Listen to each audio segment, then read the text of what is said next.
Hey guys, welcome back. In this lesson, we're going to learn about quadrilaterals in the coordinate plane. So let's get started. So here's a nice Venn diagram that shows the classification of quadrilaterals. And you can see that a more specific quadrilateral is a parallelogram. And within this parallelogram, we have subsets. We have rhombuses and we have rectangles. And if something is both a rhombus and a rectangle, it intersects with both of those. It is a square. Notice that trapezoids and kites do not intersect with parallelograms nor with each other. Here is the graphic organizer that we developed. So we have our parallelograms, our special parallelograms, kites, trapezoids, and isosceles trapezoids. So let's go ahead and do some problems in the coordinate plane. So we're given that ABCD has vertices A, B, C, and D, and they give you all the coordinates. We want to know, first of all, is this a parallelogram?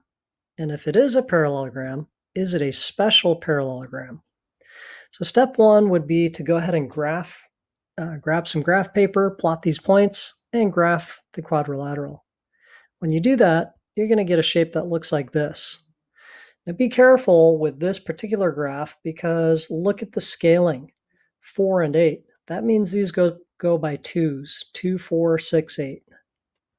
2, 4, 6, 8. So first we want to know, is this a parallelogram? Well, it sure looks like a parallelogram. And there's more than one way to determine whether a quadrilateral is a parallelogram. In fact, we boil it down to 5 different ways. What I'm going to go with is I'm just going to look at the definition of a parallelogram. Are both pairs of opposite sides parallel?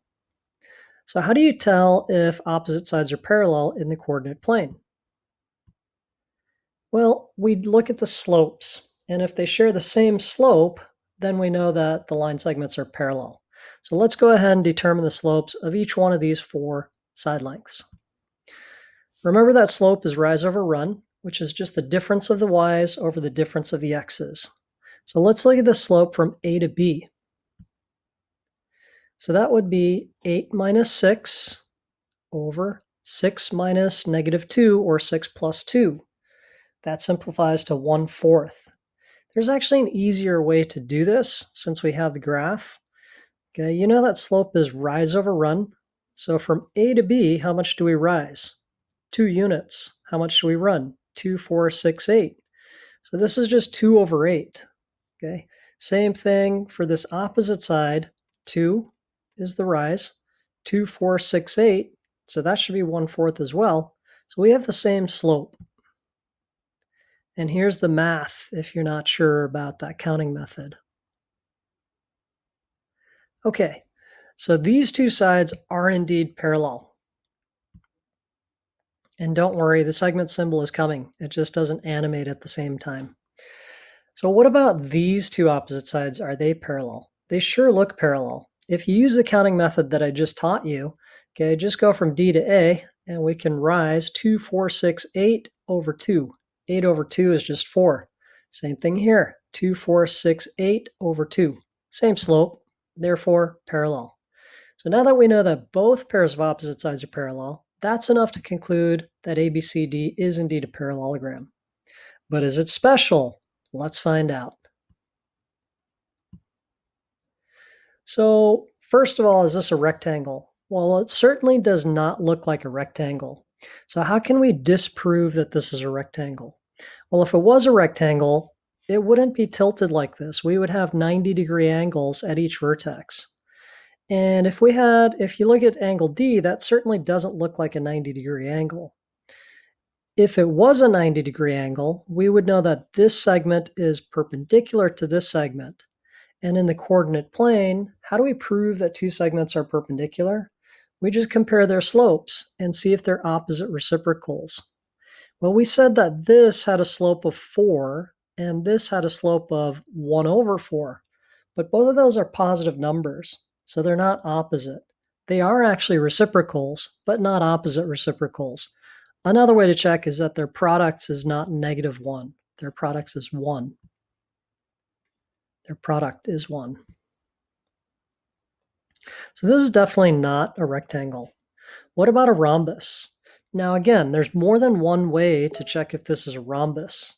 Okay, the way that I'm going to check it is just if all four sides are congruent to each other. It's not the only way to check though. So how do you tell if all four sides are congruent? Well, you just look and figure out how long is this side. And remember, you can use Pythagorean theorem, okay, which the way I explained it to you is just use the counting method. So this is just the hypotenuse of a right triangle. Okay, so 2, 4, 6, 8 is one of the components, so 8 squared, and then 2 is the other component.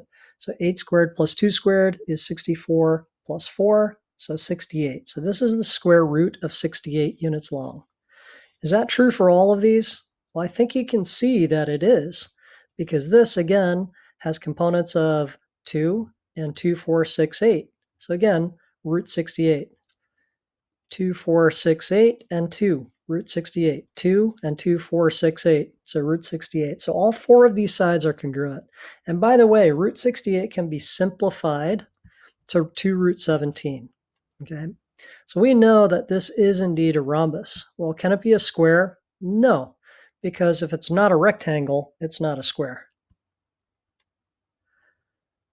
So therefore, the most specific name for this quadrilateral is a rhombus. Here's example 2. Now you try. Decide whether parallelogram ABCD, so you're already given that this is a parallelogram with these vertices. Okay, decide whether it's a rectangle, rhombus, or a square. So they're telling you it probably is a special parallelogram. Okay, state the most specific name possible. So use whatever method you like. By the way, one of the methods that you could use is just examine the diagonals, because the diagonals of a rhombus are always going to be perpendicular. The diagonals of a rectangle, if it's only a rectangle, not a square, if it's a rectangle, those diagonals are not going to be perpendicular. Okay, so hopefully you found that this is a square, whatever method you used. Okay, guys, that's all I have for you. Hope you enjoyed the video. Enjoy your homework, and I will see you in the next video lesson.